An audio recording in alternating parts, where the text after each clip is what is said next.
Oh, Ayan. Sabi niya hindi daw bibili pero ayun oh. Napabili na naman si Maruya, nanay. Ay ito daw maruya daw maruya. 50 baht. ayan, ewan ko bakit maliliit siya. O diba? Napabili ng dinaurat. Yung telepono ko din, hindi ako makapagbayad. True phone.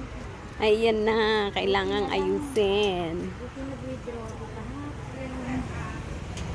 Kuya, masarap siya. Kain na.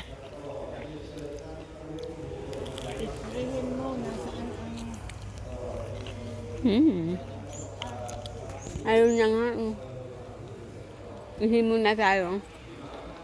Dito na kami sa church. Fiesta daw ng ano nila ngayon.